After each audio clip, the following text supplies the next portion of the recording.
छत्रपती शिवाजी महाराजांची जयंती आहे आणि छत्रपती शिवाजी महाराजांच्या जयंतीचं औचित्य साधून महाराष्ट्र राज्याचे मुख्यमंत्री आणि शिवसेनेचे मुख्य नेते आदरणीय एकनाथ शिंदे साहेबांनी शिवसेनेच्या 8 उमेदवारांची यादी घोषित केलेली आहे आणि त्या यादीमध्ये माझं नाव अंतर्भूत आहे। त्याबद्दल मी त्यांचं मनपूर्वक आभार मानतो आणि मला पुन्हा एकदा संधी दिली त्याबद्दल मी धन्यवाद मानतो।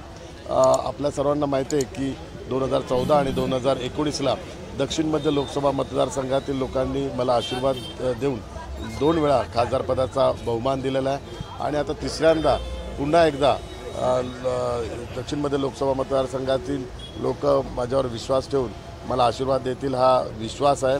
कारण दक्षिण मध्य लोकसभा मतदारसंघातील सर्व मतदार हे वंदनीय शिवसेना प्रमुख बाळासाहेब ठाकरे आणि परमपूज्य डॉक्टर बाबासाहेब आंबेडकरांच्या विचारांचा सन्मान करणारे मतदार आहेत आणि त्या सर्वांना माहिती आहे की डॉक्टर बाबासाहेब आंबेडकर आणि शिवसेना प्रमुख बाळासाहेब ठाकरे यांच्या विचारांचा आदर्श ठेवूनच मी गेले 10 वर्ष या ठिकाणी काम केलेलं आहे आणि त्याकरता म्हणून इथले मतदार मला आशीर्वाद देतील। गेले 10 वर्ष विकासाची कामं असेल, प्रधानमंत्री नरेंद्र मोदीजींच्या नेतृत्वाखाली झालेली केंद्रातली विकासाची कामं असेल, माननीय मुख्यमंत्री एकनाथ शिंदे साहेबांच्या माध्यमातून महाराष्ट्रातली विकासाची कामं आहेत, या सर्व कामांवर विश्वास ठेवून लोक या ठिकाणी शिवसेनेचा धनुष्यबाणालाच या ठिकाणी निवडून देतील आणि महायुतीचा उमेदवार म्हणून मला आशीर्वाद देतील हा विश्वास आहे। पण सर प्रश्न असा आहे की 8 जागांची आता उमेदवारांची यादी पाहायला मिळते, मात्र नाशिक असेल, ठाणे, कल्याण असेल किंवा मग रत्नागिरी, सिंधुदुर्ग असेल, ह्या जागांवर अजूनही उमेदवारांची घोषणा जी आहे ती झालेली नाही आहे। कशा प्रकारे बघता? इव्हन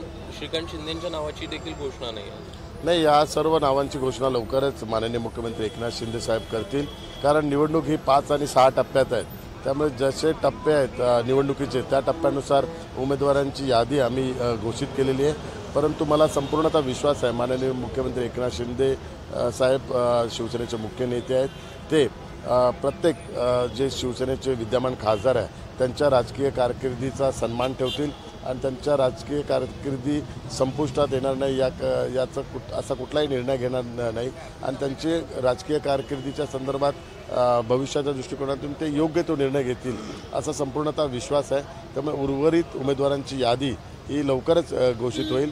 महायुतीच्या माध्यमातून साधक बाधक चर्चा करून प्रत्येक घटक पक्षांचा सन्मान राखून ह्या उमेदवारांची यादी घोषित होईल। हेमंत गोडसे जे आहेत ते आता ट्रायडंटमध्ये बैठक सुरू होती महाविकास आघाडीची, तिथनं बाहेर पडताना दिसले आहेत। कशा प्रकारे बघताय? मुख्यमंत्र्यांनी त्यांची वेळ मागितली होती पण वेळ त्यांना मिळाली नाही, असं काही नाही। कारण हेमंत गोडसे कालच माननीय मुख्यमंत्री साहेबांना भेटून गेलेले आणि माननीय मुख्यमंत्री साहेबांनी त्यांना संपूर्णतः विश्वास दिलेला आहे की त्यांचा उचित हा सन्मान राखला जाईल आणि काल त्यांना विश्वास दिल्या कारणामुळे काल या संदर्भातली बैठक झालेली आहे आणि त्यामुळे हेमंत गोडसे असं कुठल्याही बैठकीला जाणार नाही। सर, आपल्यासमोर दक्षिण मध्य मुंबईमध्ये अपक्ष सहकारी आहेत, काय म्हणाल संघर्ष म्हणजे आव्हान आहे? दक्षिण मध्य लोकसभा मतदारसंघात संघर्ष आणि आव्हानपेक्षा प्रत्येक निवडणूक यापूर्वीची 2014ची असेल, 19ची असेल, निवडणूक ही कधी ओव्हर कॉन्फिडन्समध्ये लढू नये। प्रत्येक निवडणूक मी जी लढवलेली आहे ती मतदारांपर्यंत पोहोचून सर्व महायुतीच्या कार्यकर्त्यांच्या माध्यमातून आम्ही सर्वांनी मेहनत केलेली आहे।